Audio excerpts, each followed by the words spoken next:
education funding for things such as transportation, for student assistance in the schools,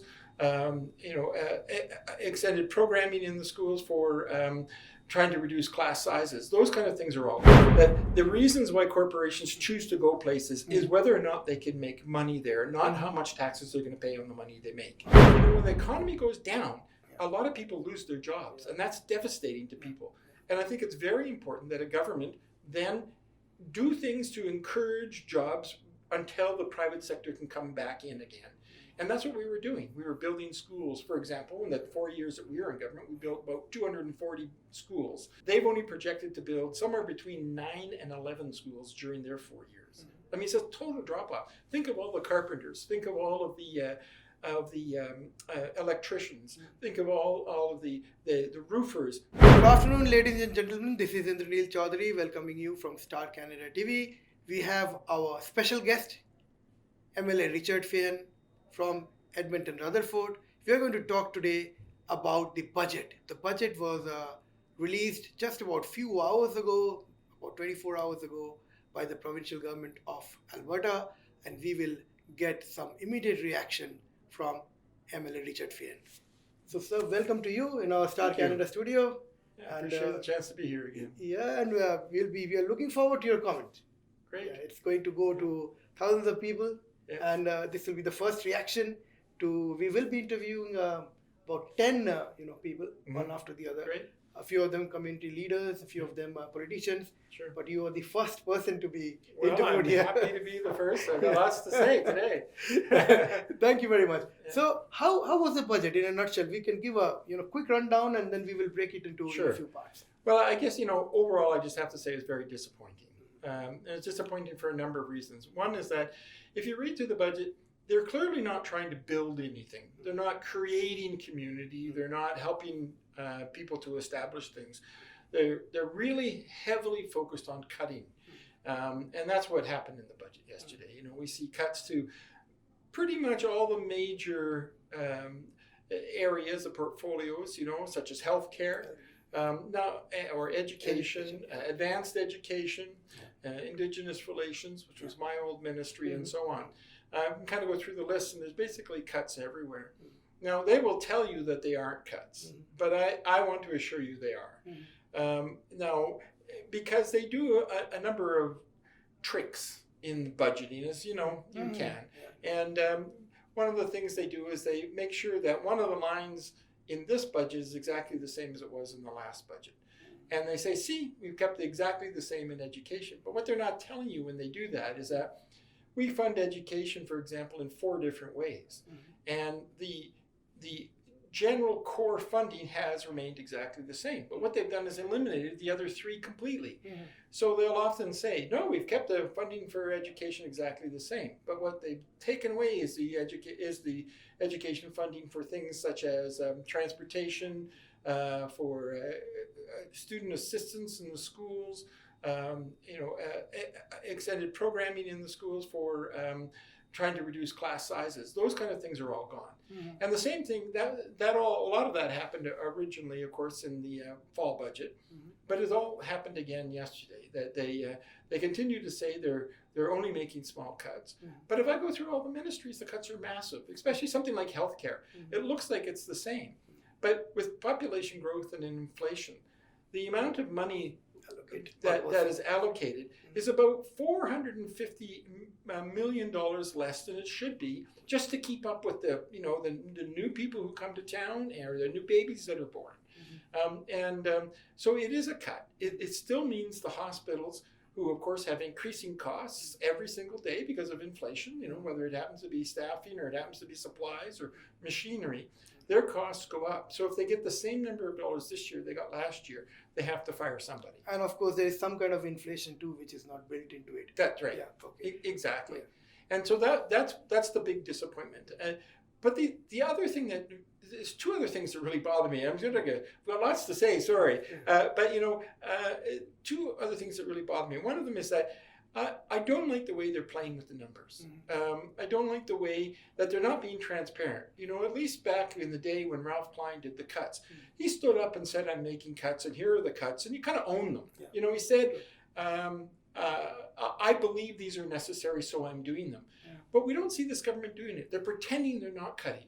Even in the House yesterday, Premier Kenney said, oh, it's only a 3% cut across the board. But that's completely ridiculous if you look at what's happening. What he means to say is a 3% cut in terms of how much government is spending overall. But all the programs are reduced by significantly more. And he's just able to say that because he has other ways of adjusting the dollars. And we see them doing that in I think, some mean kinds of ways. For example, they wanted the budget to look better this year. So they took the amount of money that they paid to people who are on AISH, which is assistance for the severely handicapped.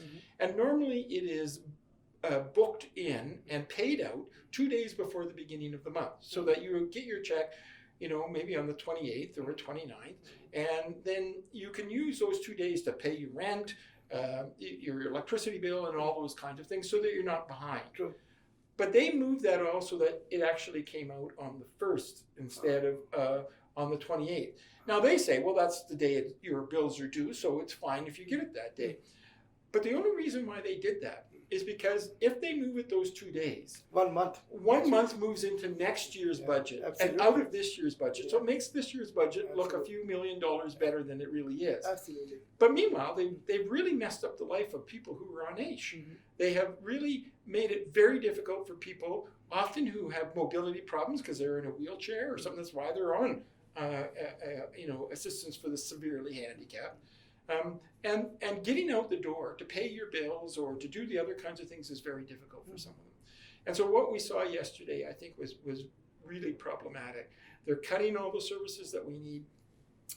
They're not being honest about the cuts. They're not taking ownership of them and trying to tell us why they're necessary. All they're saying is that we have a deficit. We got to get rid of the deficit.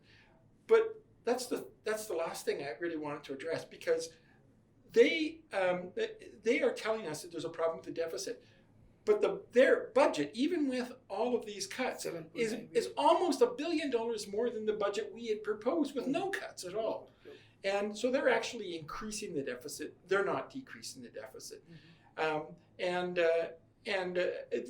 They continue to kind of be, I don't know what the right word is, not transparent with the public about what they're doing.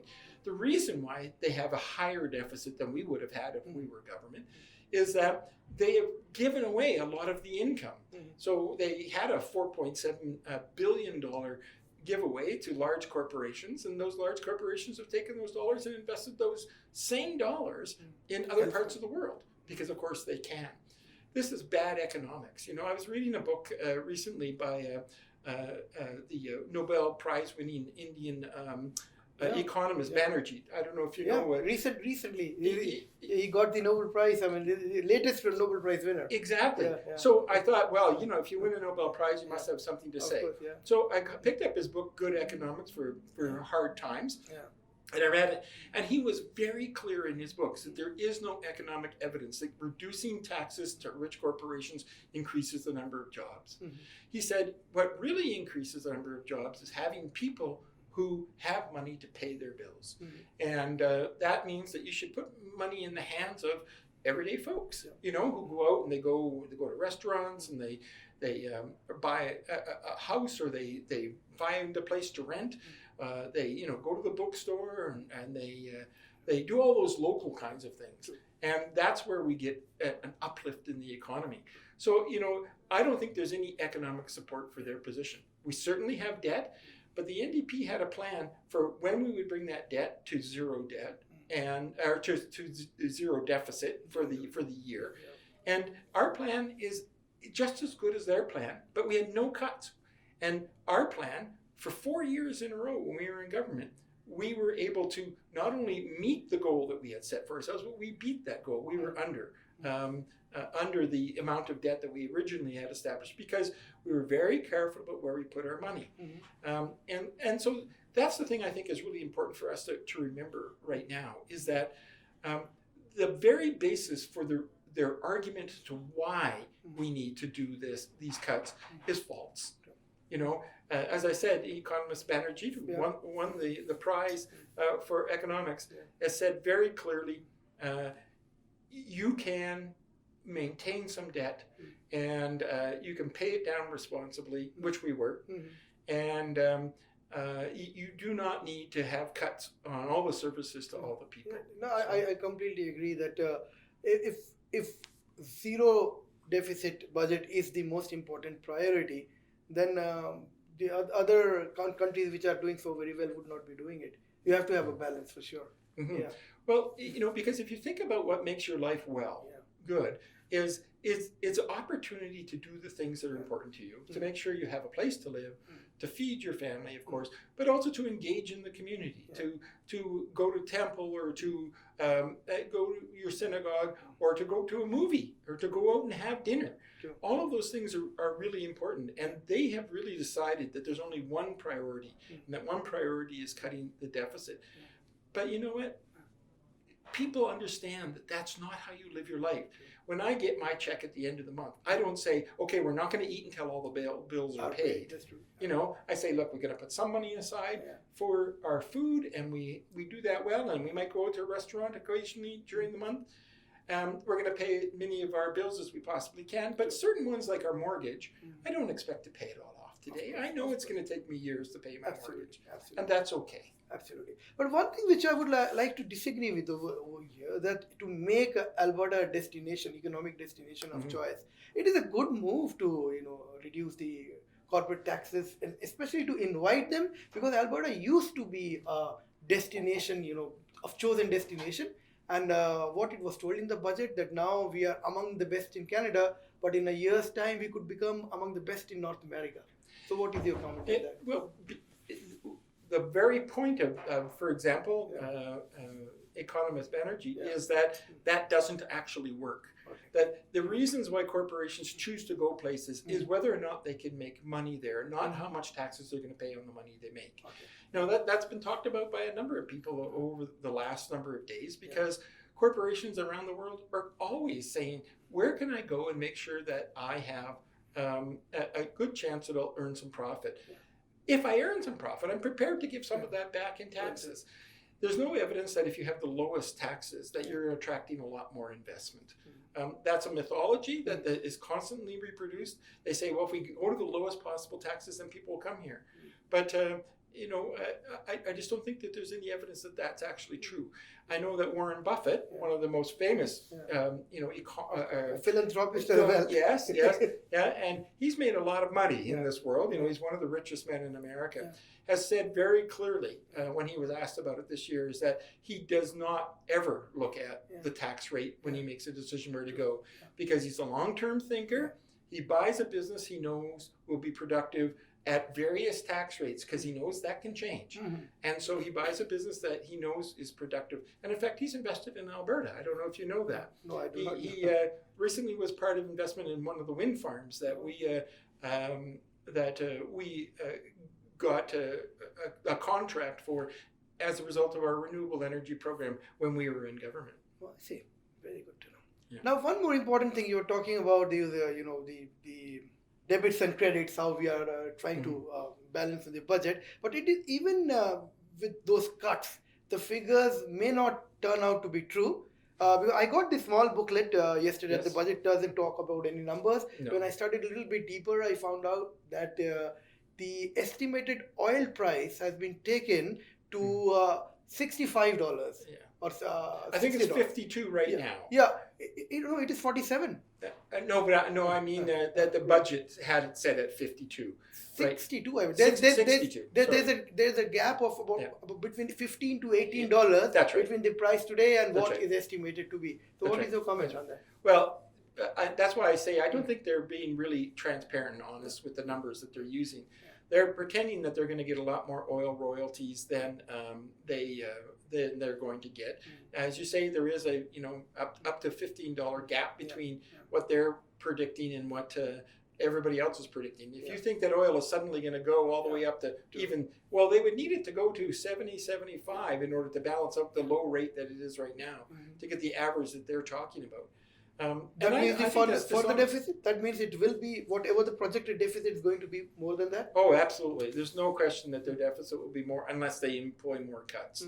And the other thing is they said that they were going to have a growth rate in this province that, again, not one economist, not the TD Bank, not the Royal Bank, none of the major economists have predicted the same level of growth that the government has built into their budget. So I think their income side is not very accurate, and I think that's all really unnecessary in the first place. So how would you have done? Your government would have done differently in terms of new projected growth or GDP growth. Well, I can tell you we would have done exactly what we were doing. We had set a plan. We said we understand we're going to take on some debt for a few years, and of course we did. But we stuck with our plan, and that plan had us coming out of debt in the year 2023.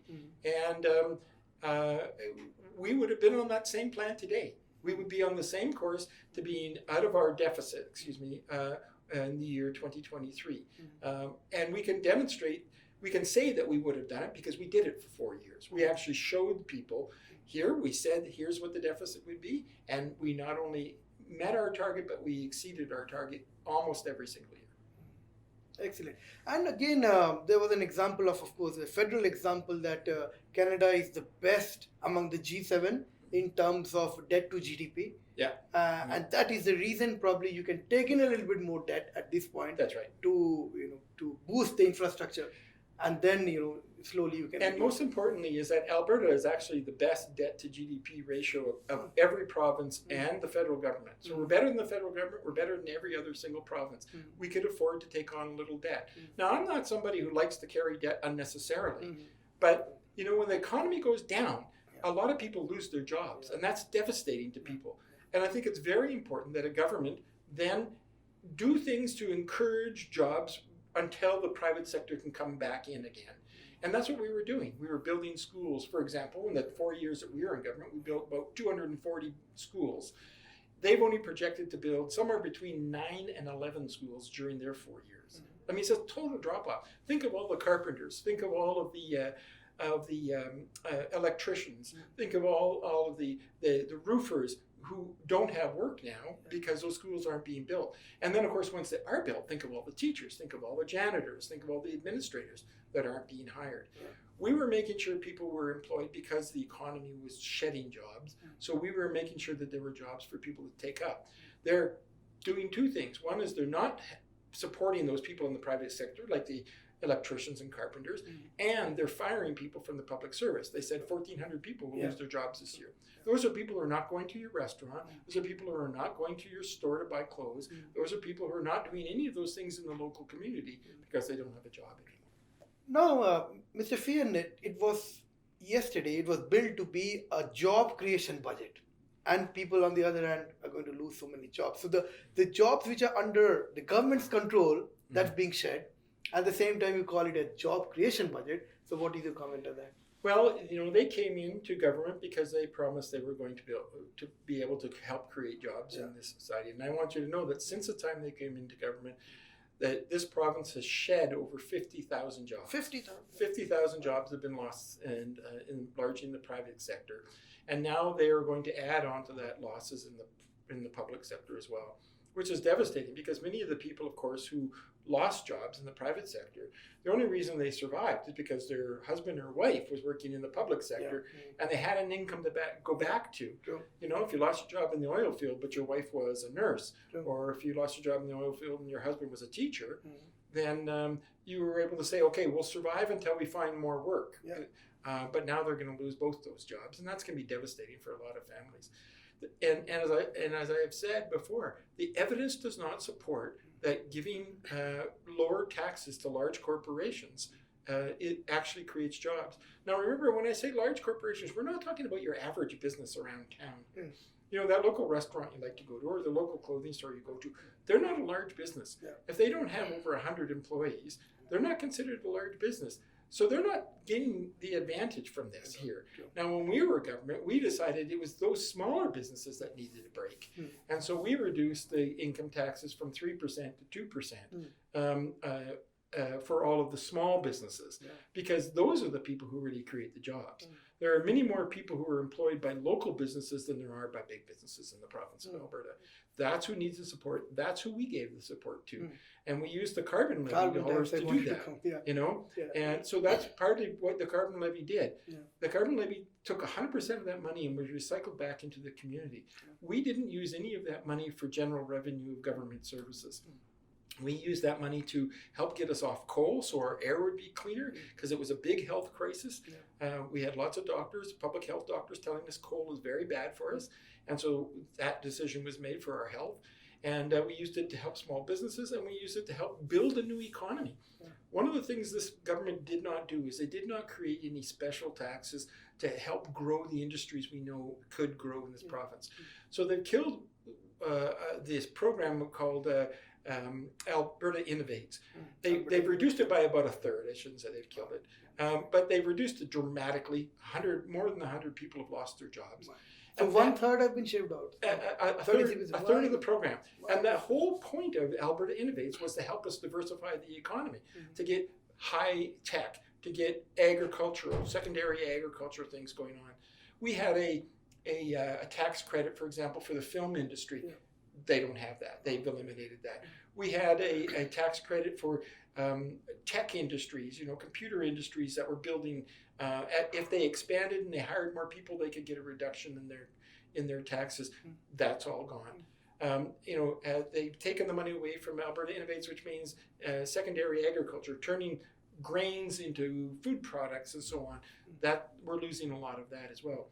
So what they've done is they've made a bet. They've made a bet that the oil wealth is going to come back, that oil prices are going to go up, that we're going to get a lot of investment from oil, and we're all going to be happy like we were in the early 80s, right? Even in 2010, 2007. Yes, you're right. There was certainly a good time when oil was up over $120 a barrel. But they did, that was a conservative government then too, and they didn't save a dime of that. They didn't put any of it away. No, more than that, saving, what I really, because I come from a business background, what I view the fact as a missed opportunity, they did not try to diversify. That was the time that we are doing very well. Now look at the alternate energies and alternative source of markets, not just being dependent on US. So that diversification wasn't done at all, and we are suffering. And they could have done things that are even in their preferred area. For example, we have a huge problem with orphaned wells in this province. We've drilled thousands of wells throughout the province, and some of them are just shut down, but they're not cleaned up. And some of them are still the responsibilities of the oil companies that own them. But we have a whole section of them, thousands of wells that are called orphan wells. Nobody owns them. So there's nobody to go and clean them up. Now, the oil petroleum producers have all helped contribute to a fund to clean that up. But we could have used this particular budget, for example, as a time to hire a bunch of those guys who lost their jobs in the oil field to go clean up those wells. We'd clean up the land. We'd get the mess off the farmers' fields. We'd turn the land back to the farmers so they could grow more crops, and we'd be employing people who lost their jobs in the oil downturn.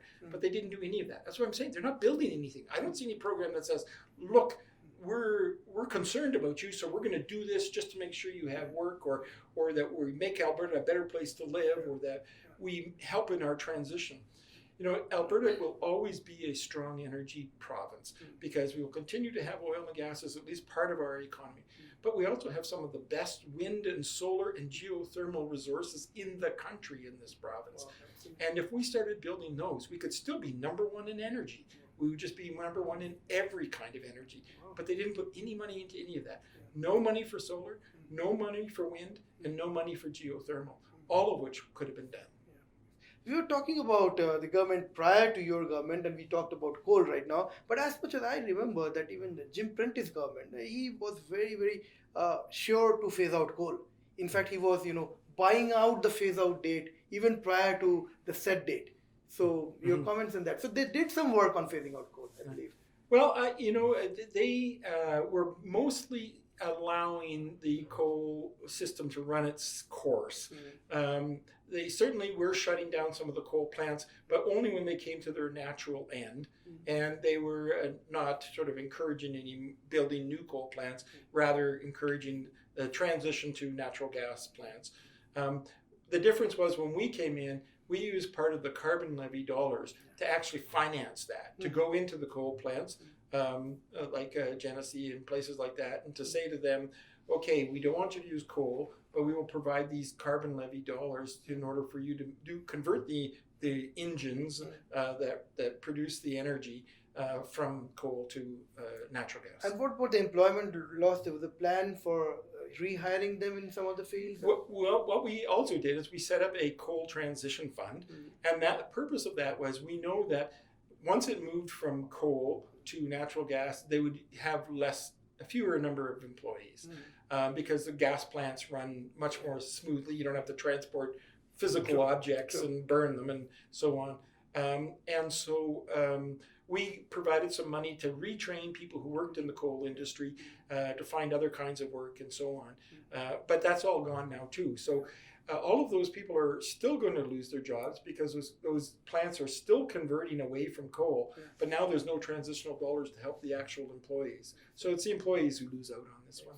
Now, what about this carbon tax? So there was one court ruling that said that, carbon tax, federal government has the jurisdiction or the authority to levy carbon tax, and now recently there has been a court ruling 4-1, I believe.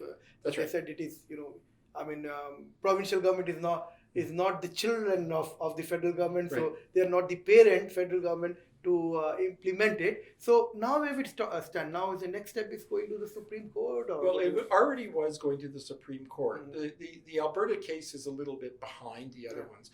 The Ontario case and the Saskatchewan case already went. So there's already an appeal to the Supreme Court that's happening later this spring.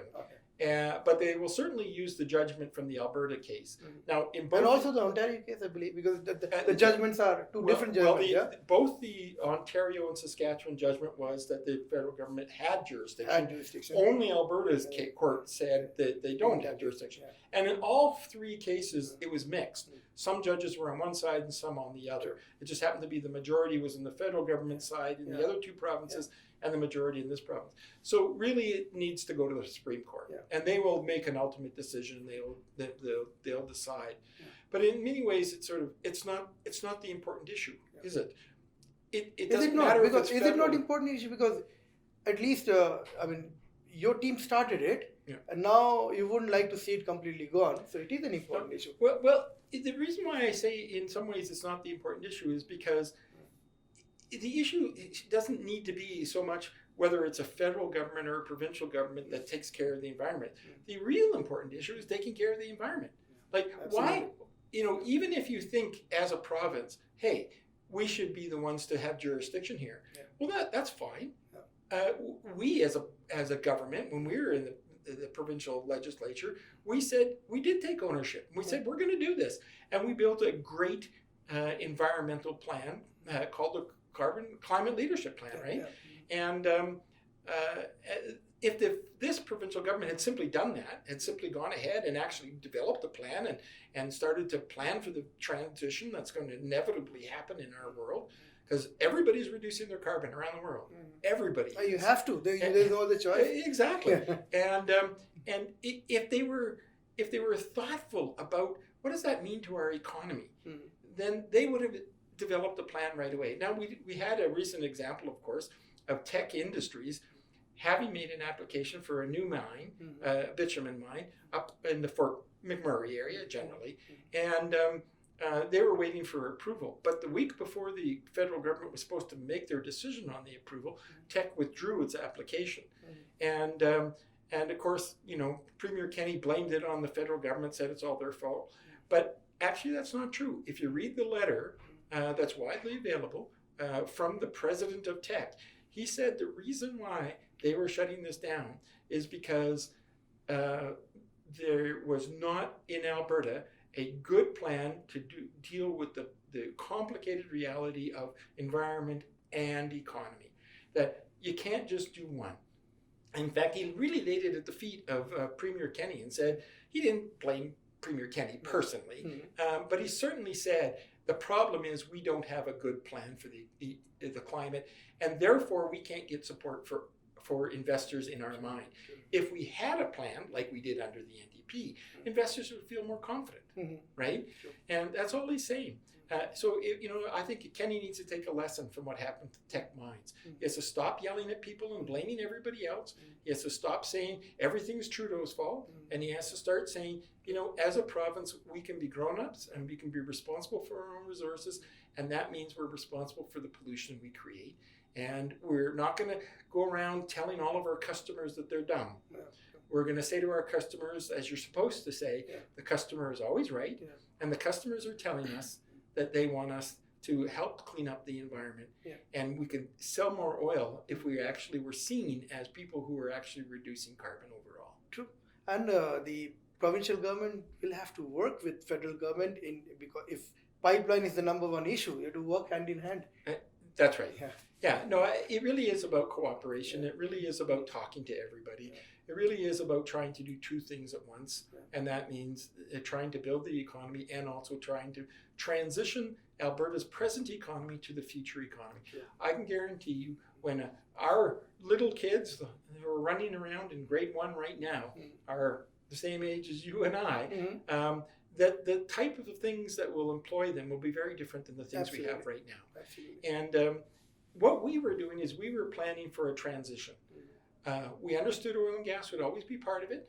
It's an important part of it. We supported all kinds of development. We supported refining. We supported the Trans Mountain Pipeline. We supported tech industries. We did all of that support. But we also knew that we need to have something else going on at the same time so that 20 years from now, when there are way more people employed in high tech and those kind of industries or film industries or manufacturing industries in Alberta, that we would have already started the process of moving into that smoothly.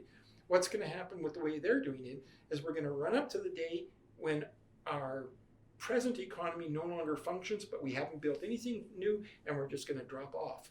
And then we're going to have to slowly start to build it up when we're 20 years behind every other province and every other state in North America. Well said. About the health sector, yesterday in the budget, I picked up few of the points which said about the alternate surgery clinics, reducing the wait times. So are we looking at working within the universal healthcare system, or are we looking at something which sometimes Wild Rose thought about, that richer can pay and get a faster, they can bypass the queue and get it done.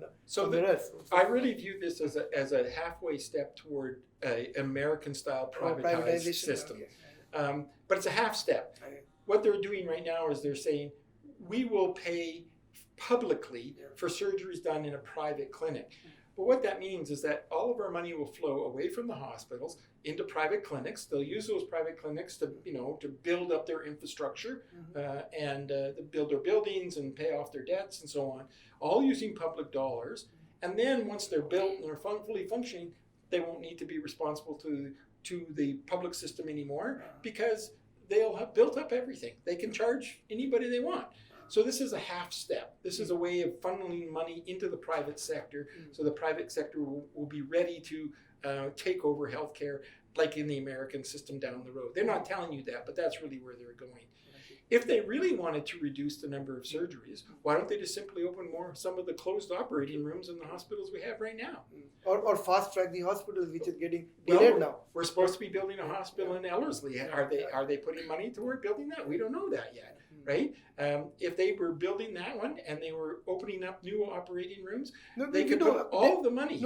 I interviewed one of the government MLAs here, and I asked about the hospital, which close to where I live, and the reply was that AHS has said you do not need a hospital right now. I completely disagree with that. I don't believe that AHS has said they don't need a hospital. I think the truth is we need a hospital, especially on the south side. The last hospital that was built was the Grey Nuns Hospital, and that was built back in, the 70s, maybe early 80s. Sorry, I can't remember the exact date, but Okay. there are whole generations of people that have been born since then. And you also have to remember that the size of the city of Edmonton has grown dramatically. I was born in this city, and when I was born in this city, we were just a little over 250,000 people in the city. We're over 1 million people now, and we built one hospital in my whole life. Oh my God! So somehow we quadrupled the number of people in the area, but we've only included one new hospital. That doesn't make any sense that we don't need one. I think all the evidence is that we do. And we've also planned to build communities from where it ends right now, just south of the Anthony Handy, all the way down to the airport. So we know in the future, we're going to need that hospital even more. And again, this government doesn't want to look at the future. They don't want to help us smoothly ride into the future, creating a transitional economy. They're stuck in an old way of thinking. They're stuck in a belief system that really comes out of the 1950s. And they don't understand the complexity of our modern world. They think the schools can run the same way now that they did in the 1950s, but they forget that in every school now, the number of people who are English as an alternative language is gone up dramatically. Lots of classrooms, more than 50% of the kids, this is their first schooling in English, right? And they also, of course, now we also have children with disabilities integrated into classrooms. They didn't have that back in the 50s. So the classrooms are much more complex places now. And so you need more resources, you need more supports for teachers. And they don't understand any of that. I don't understand why they're not looking forward to the future. I don't understand why they aren't reading the research. And I just think it's very frustrating to go to a budget where they are, I think, somewhat dishonest about what they're telling people. For example, have you heard that your taxes are going up this year? Your individual taxes? No, because they buried the fact that they have taken away the indexing that would normally have raised the minimum amount, the brackets that you pay, they would have raised them up by inflation every year. They've gotten rid of that. So we'll actually pay in this province about $100 million more in individual income tax than we would have if they had kept it in. And we would all be paying more through our, car insurance and home insurance. Well, that's all gone up too. In fact, one of the things that we noticed in this budget right away was that they've increased all the fees and services that it cost the government. And we know that they intend to take in over $400 million more in fees and services. So you may not pay on your taxes, or you will pay on your taxes. The corporations won't pay on their taxes, but you'll pay when you go to renew your car license or any of the other services you get from the government. And of course, as you mentioned, they've taken the cap off of car insurance, so people are seeing their rates go up. They've taken the cap off of electricity, so people will see their utilities go up too. So, and do you think there would be a very quick question on advanced education? Do you think there would be some reverse migration out of this province in terms of the researchers and the innovators, and who are the intelligentsia or the academicians? Well, I am quite fearful about that. As you might remember, I was a university instructor before I got elected. And, I think that we need to preserve our universities as a place of creation of new technologies and innovation so that we can move into the new economy. But as I said, they took our major university innovative place, Alberta Innovates, and they've reduced it by a third. They're going to make a lot of people question whether they want to stay here when they can move to another province where they know the government's going to support them. And if we lose all those high-tech people, then what kind of industries are we going to build to diversify? The closing remarks, and we would like to know a little bit more about the badge you're wearing. I know this is something to do with the First Nations, and also we would like to know your message to your constituents. Right. Yeah.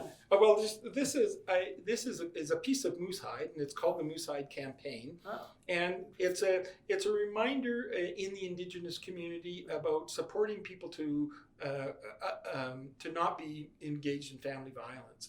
So as a social worker for many years and a teacher in that field, I taught about how to reduce family violence and so on. So it's a very important area.